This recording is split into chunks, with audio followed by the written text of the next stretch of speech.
रामधारी गुप्ता उच्च गति अभ्यास खंड 1 प्रतिलेखन संख्या 7980 स्पीड 100 शब्द प्रति मिनट। Ready start.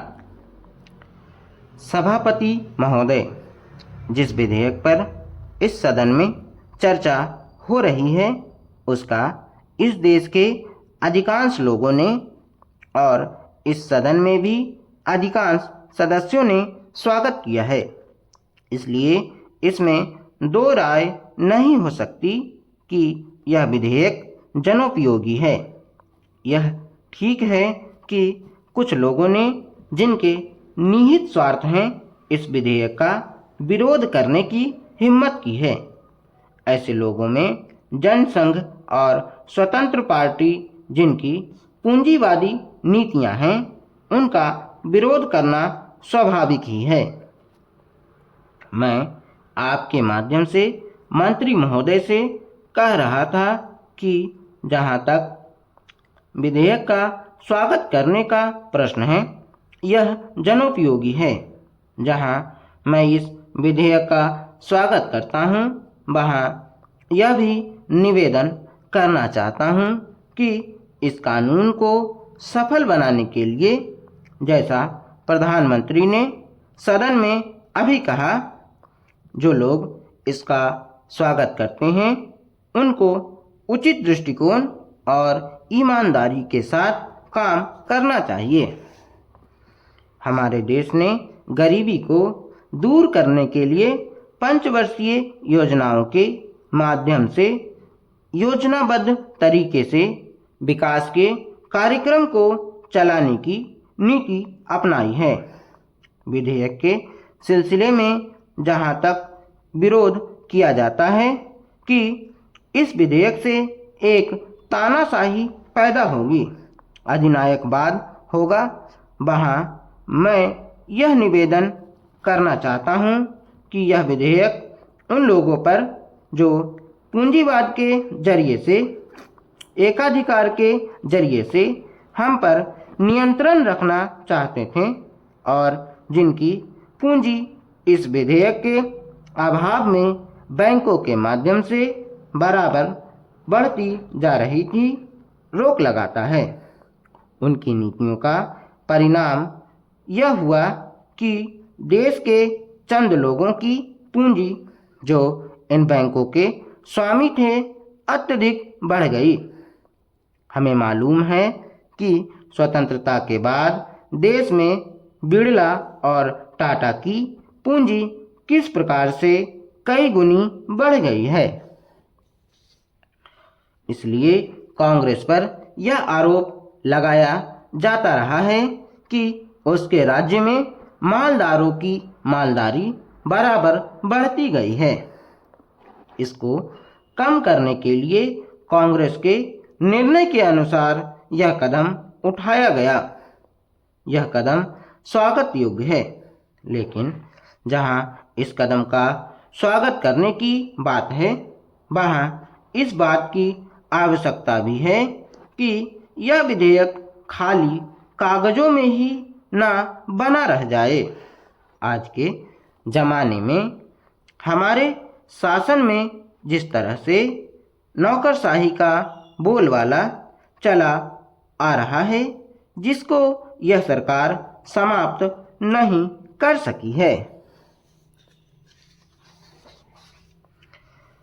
सभापति महोदय, मैं निवेदन करना चाहता हूं कि सबसे बड़ी आवश्यकता इस बात की है कि इन बैंकों में इन नौकरशाहों को न रखकर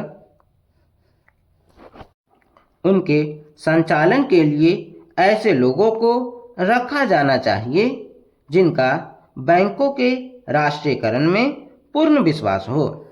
क्योंकि किसी संस्था में जब उस संस्था को चलाने वाले लोग ऐसे नहीं होते जो संस्था के कार्यक्रम में विश्वास रखते हों, तब तक यह संस्था कभी सफल नहीं हो सकती। मेरा कहना यह है कि हमारे देश में सार्वजनिक उपक्रम जो असफल है, उसका सबसे बड़ा कारण यही रहा है। जितनी भी असफलता हुई है उसका कारण हमारी नौकरशाही रही है। जिस नौकरशाही को समाजवाद में बिल्कुल भरोसा नहीं है उसका सदा बोलबाला रहा है। इसका परिणाम यह रहा है कि एक ओर तो इस देश में छोटे छोटे मामलों में बराबर देरी होती गई है, निर्णय नहीं लिए गए हैं, और दूसरी ओर उसके होने वाले लाभों से गरीबों को दूर रखा गया है। बैंकों के राष्ट्रीयकरण के बाद इस बात की आवश्यकता है कि बैंक गांवों में जाते। आज तो बैंक एक तरह से शहरों के एकाधिकार हो गए हैं, जिसके कारण वहीं पर सारे उद्योग पनपते जा रहे हैं। शहरों की जनसंख्या बढ़ती जा रही है और अलग अलग तरह की समस्याएं उत्पन्न हो रही हैं। उनको दूर करने के लिए आपके बैंकों को गांवों के अंदर जाना पड़ेगा।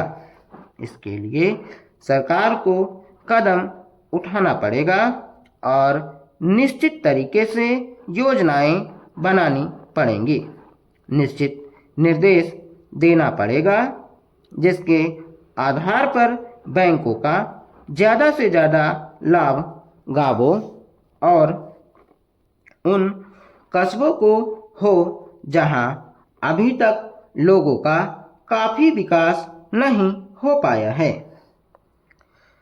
सभापति जी, सांप्रदायिकता और जातिवाद इन दोनों के विरुद्ध सभी राजनीतिज्ञ हैं और जो इन दोनों से लाभ उठाना चाहते हैं, कम से कम मौखिक रूप से तो वह भी यही कहते हैं कि सांप्रदायिकता बुरी है, जातिवाद बुरा है।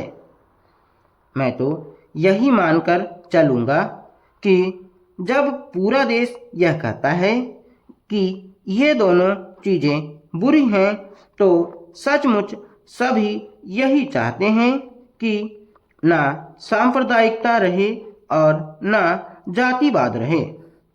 आज भी हमारे देश की राष्ट्रीय आय का 50% कृषि से आता है। हमारे देश के कुल निर्यात के सामान में 70% कृषि उत्पादन की चीज़ें शामिल होती हैं।